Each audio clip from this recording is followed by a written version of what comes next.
Stupid chat box. Carbon James says he knows who Scooty is. I. Okay, that means one of two things, I think. I'm gonna read into this. If he says he thinks who Scooty is, Scooty's either a Smurf and he looked up the associated IPs, or Scooty is one of his personal friends. Or something like that. Anyways, this game is underway. This is Game 2 Bracket E for the 2v2 Hyper No Lunchbox tournament. Not really a title, it's pretty much a description. And we'll be on Chasm between the red team, the upper left-hand corner, which is Team Givati, King Shobi in the Medic Osprey, and Mr. No 1 in the Beta Bomber, and their opponents, Team ROFLYAO, the Carbon team in the bottom right-hand corner, LaiYR in the Classic Bomber, and Envy Patel in the Classic Osprey. Let's check out these openings, people. We do have a couple of Rebels here for those initial Jackals for the Carbon team. Nothing down on the corner for the red team quite yet. Full Moneymaker builds as to be expected, and both players on both teams will start to socket. Oh, we do have a couple generators coming down for the red team. But we do have LaiYR immediately going with a jumper attack, but there are a couple rebels over here and does get responded immediately by Mr. No 1. Mr. No 1 might be able to kill these before it gets neutralized. No, that does get neutralized, but there are no more carbon units over there, but it does cause quite the nuisance for the red team. They do have to retake that outpost, and it is the outpost closer to the middle for the red team. So definitely okay, and Mr. No 1 doing a quick scout. King Shobi bringing some infantry. No, not gonna take some infantry to retake that outpost. Oh, they are responding to another jumper drop over here.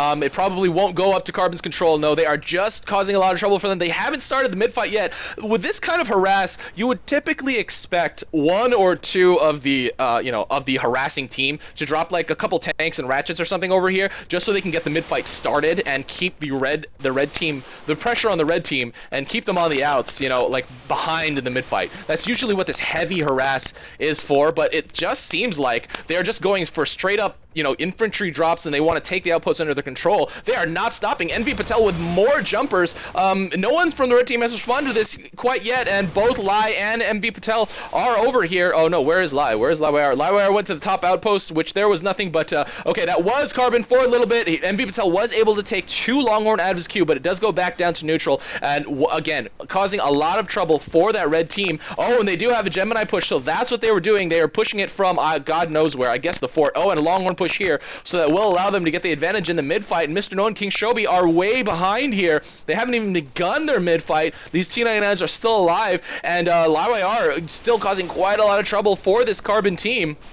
And what was Envy Patel doing? He was doing a quick scout or something like that? Oh, yeah, I guess he wanted to see what the Carbon progress on the mid-fight was. I guess that might have been it. But Lai getting killed. Circling back, didn't see that Hunter Seeker sitting over there and gets killed in the air. But Envy Patel with more jumpers. Oh, gets them bunkered. This is bad news for the red team. Unless they can really push well. Oh, there's just a couple rebels. I don't know how well that will do against jumpers. But Mr. No with that super OP bomber melee, already able to knock down quite a lot of those infantry sockets. Or infantry slots, and they have been able to neutralize this outpost fully. I would assume more jumpers are going to go down by the Carbon team, but in the meantime, LaiYR has been able to take the middle outpost, get a crazy surround, and this outpost is definitely still under contest. 4 more jumpers do go down for Envy Patel. They will be able to take that outpost back under the control. It's not looking good for this red team. I don't know really why that works so well, but that just constant, I mean, we use the term cheese here in AirMech, but that constant infantry drop over and over again, and Mr. No will be able to clear this pretty quick. It's probably, for the most part, a distraction to allow, the Carbon team to get a better foothold on this and to soften up the units here at the top. And King Shobi and Mr. No are definitely going to have to handle this incoming push. And LaiYR already repositioning that Gemini. 2 already repositioned, 3 already repositioned before they are able to get finished off by the red team, and it does look like Envy Patel already preparing a push down here. This outpost not really that well defended, but they do have bear traps. This outpost, that's pretty well defended with those jumpers in those slots. So this the Carbon team actually though has lost a lot of their foothold on mid, so the red team might be able to actually approach this because of that huge Gemini push that they just sent every single one. I don't want to say the word wasted. A lot of people use that word really liberally, but it's not wasted, to be honest. They used it to their advantage, and now they are going to be able to send out this huge Longhorn push. King Shobi probably does see it. Mr. No One is really the one who really should be responding as that bomber. He does have the ability to bomb those Longhorn down, and he is queuing up more bombs in defense. Or is he? Oh no, that was actually the bombs of LaiYR. I was looking at the wrong build queue. And Mr. Noah and King Shobi just unable to handle the pressure at this point. There's too many Longhorn and a lot of damage going down. They have less than half of their fort health left. And that is how you actually keep the control in the game. At no point was the red team actually doing the attacking pressure on the Carbon team. And so all the control, all the attack has been by the red team, and that is the advantage of just continually attacking. And in hyper mode, you can do so even better. You can do so, even more efficiently. Just because efficiency kind of gets thrown out of the window with the, the lack of need to really conserve your credits the way that you might need to in a standard game. The Carbon team has been able to already neutralize this top power station.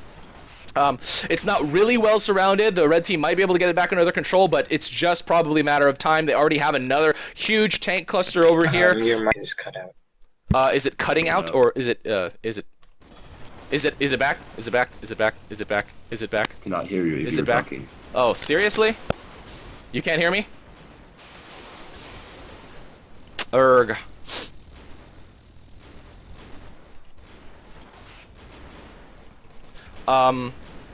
Okay, if you guys on stream can hear me, can you guys on stream hear me? Because Mumble just might be screwing up right now. Okay, I'm fine. Okay. Anyway, I was about to try to change my input. I don't know what the hell was happening with Mumble, but they can hear me through Mumble. But anyway, what's happening now is the Carbon team just continuing their attack, gaining even more advantage here at this top power station. Oh man, I mean, these bombers are pretty darn OP, but both sides have them, so Mr. No One's not going to be able to get the kind of advantage, he would be able to, should LaiYR have gone maybe with Bomber or something like that. Or not with Bomber, with Neo. God, I have Bomber on the brain. But MB Patel with even more tank drops here at the fort. They are just going to chip away at that fort health. And to be honest, all these games have been crazy exciting, simply because of this weird fact that you can just continue to drop.